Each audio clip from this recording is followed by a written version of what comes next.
শখ হয়েছে আলতা পায়ে দেওয়ার। রোহন, এদেরকে ভালো ভালো আলতাগুলো দেখাতো। এখানে অনেক রকম আলতা আছে, আপনাদের কোনটা লাগবে দেখুন। কি রে, কোথায় হারিয়ে গেলে? না না, কোথাও না। আচ্ছা, তুমি তো অনেকদিন থেকে এই দোকানে আছো, আমাকে তোমার পছন্দের একটা আলতা খুঁজে দাও। আমাদের দোকানের সব আলতাই সুন্দর, আপনি যেটা পরবেন সেটাই আপনাকে সুন্দর লাগবে। তুমি আমাকে আপনি আপনি করছো কেন? আমার নাম সাথী, তুমি আমাকে তুমি করে বলবে। তুমি কে মা? আগে তো তোমাকে কখনো দেখিনি। আপনি সেলিম বাবুর মেয়েকে চেনেন না?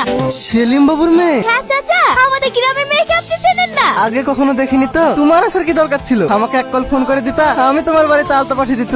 না না চাচা, আপনাকে যেতে হবে না। আমার যখন ইচ্ছা হবে আমি নিজে আপনার দোকানে এসে পছন্দ মতো জিনিস নিয়ে যাব। ঠিক আছে মা, তোমার যখন ইচ্ছা তুমি তখন আসবা। এই আলতাটার দাম কত? আরে না না, টাকা লাগবে না। হে রোহন, এটা সুন্দর করে প্যাকেট করে দে। আমার এলাকায় আমি হুঙ্কার দিলে আগে ঘুরতে এক ঘাটে জল খায়, আর তুই সেই সেলিমের বন্ধুর মেয়ের হাত তুই টেনিসি। তোর এত বড় বুকের কলিজা! সত্যি আমি জানতাম না এটা আপনার বন্ধুর মেয়ে। আমার ইচ্ছা করছে তোর এই হাতটা কেটে আমি কুকুরকে খাই। আমাকে এবারকার মতো ক্ষমা করে দেন, আমি এরকম কাজ জীবনে করবো না। ক্ষমা? অন্যায় করি তো আমার কাছে ক্ষমা চাচ্ছি? এই কালুজা, জুতোর মালাটা পরিয়ে এই গ্রাম থেকে ঘাট আটকা দিয়ে বের করতে।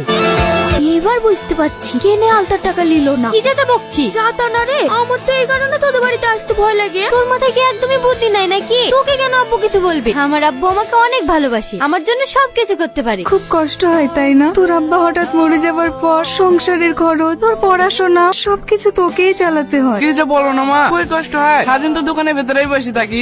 বাবু, তোর হাতে কি হয়েছে? ও কিছু না মা, আজকে দোকানে একটা মেয়ে এসেছিল আলতা নিতে, সেটা দিতে গিয়ে আমার হাতে একটু লেগে গিয়েছে। কি হয়েছে রে তোর? সে তখন থেকে দেখছি মুসকে মুসকে হাসছি। আজ আমি একটা সহজ সরল মনের ছেলেকে দেখলাম, ওর মুখের দিকে তাকালেই না কেমন জানি একটা মায়া জন্ম নেয়। এসব আবার কি সিনেমা ডায়লগ দিছি? সিনেমা না মা, আমি যখন ওই ছেলেটাকে দেখলাম ওর চোখের দিকে তাকালে কেমন কেমন একটা হচ্ছিল জানো। এসব কথা যদি তোর আব্বু শোনে তাহলে কি হবে ভেবেছিস তো? তাড়াতাড়ি আয় মায়া, স্কুল তো 10:30টায়, এখন বাজছে 9টা। আমি একটু স্টেশনের দোকানে যাব, তুই তাড়াতাড়ি চ। স্টেশনারি দোকানে আবার কি করতে যাবি? এত প্রশ্নের উত্তর আমি দিতে পারবো না, তুই আমার সাথে যাবি কিনা বল। সত্যি করে বল, তুই ওই ছেলেটার প্রেমে টেমে পড়িস নি তো? আমি এসব কিছু বলতে নাই। তোর আব্বা যদি জানতে পারে আমাকে জানতে বলতে ফেলবি। আরে চত। আরে সাথী মা, তোমার কিছু লাগবে নাকি? কি হলো মা, কি খুঁজছো? রোহন কোথাও গিয়েছে নাকি চাচা? ওর খুব জ্বর তো, তাই কাজে আসতে পারেনি। ওর জ্বর এসছে, ওর বাড়ির ঠিকানাটা একটু বলেন না চাচা। তুমি ওর বাড়ির ঠিকানা লিখি করবা? প্লিজ দেন না, খুব দরকার। আমাদের গ্রামে যে বড় পুষ্কুন্নিটা আছে ওর ডান পাশে ওদের বাড়ি। ধন্যবাদ চাচা, আপনাকে অনেক ধন্যবাদ। কিরে কোথায় আছে? কেন রোহনদের বাড়ি? তুই কি পাগল হয়ে গেছিস? ওর বাড়িতে আমরা গেছি, এটা যদি তোর আব্বু শুনে তাহলে আমাদের কাছে জানতে রাখবে না। আব্বু কিভাবে জানবে? আমি আর তুই তো যাবো, আব্বু জানতে পারবে না। চো না প্লিজ। না না, আমি যেতে পারবো না। প্লিজ চ, আমার রোহনকে দেখতে ভীষণ ইচ্ছে করছে। তুই কেন বুঝতে পারছিস নি? ঠিক আছে, তোকে যেতে হবে না। তুই যদি আমার বেস্ট ফ্রেন্ড হতি তাহলে নিশ্চয়ই যেতি। যাস নি সাথে, যাস নি সাথে, আমার কথাটা শোন। বাড়িতে কেউ আছেন? কেউ নাই মনে হয়, চো আমরা চলে যাই। কে তোমরা? কে মা? তোমাদেরকে তো ঠিক চিনতে পারলাম না। পাশের গ্রামে আমাদের বাড়ি, আমার নাম সাথী, আর ও আমার বান্ধবী মায়া। তুমি কার মেয়ে? ও সেলিম বাবুর মেয়ে। সেলিম বাবুর মেয়ে? বসো মা, ঘরে উঠে বসো। না মা, অন্যদিন এসে বসবো।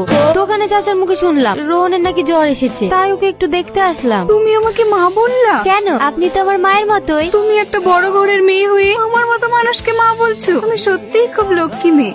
তুমি এইখানে কেন? জানো রোহন, একটা রাজকন্যা ছিল যে সারাদিন প্রাসাদের ভেতরেই বন্দী হয়ে থাকতো। একদিন সেই রাজকন্যাটি তার প্রাসাদের বাইরে বেরিয়ে একজন ছেলেকে দেখলো, যে ছেলেটির হাসিতে এক অদ্ভুত মায়া, যার চোখে এক গভীর রহস্য। তারপর থেকেই রাজকন্যার রাতের ঘুম হারিয়ে গেল। তার শুধু মনে হতো ওই ছেলেটার চোখের দিকেই তাকিয়ে থাকুক। জানো রাজকন্যাটি কে? রাজকন্যাটি আমি। ছেলেটিকে জিজ্ঞেস করবে না, ছেলেটি তুমি। সাথী চ, ও অনেক দেরি হয়ে গেছে। পালিয়ে যেতে চাইছো? আমি তোমাকে খুব ভালোবাসি। I love you Rohan. তুমি যেটা চাইছো এটা কোনোদিনই সম্ভব না। তুমি একটা বড় পরিবারের মেয়ে, আর আমি। ভালোবাসা কখনো কোনো কিছু দেখে হয় না। ভালোবাসা এমন একটা জিনিস, এটা জোর করেও আটকে রাখা যায় না। এই কদিন আমি ঠিক মতো খেতে পারিনি, শান্তিতে ঘুমাতেও পারিনি। বারবার শুধু তোমার কথাই মনের মাঝে আসে। প্লিজ একবার বলো তুমি আমাকে ভালোবাসো। না, আমি তোমাকে ভালোবাসিনি। আমার পথ ছাড়ো, আমাকে দোকানে যেতে হবে। তুমি আমাকে ভালোবাসো না? না, ভালোবাসিনি।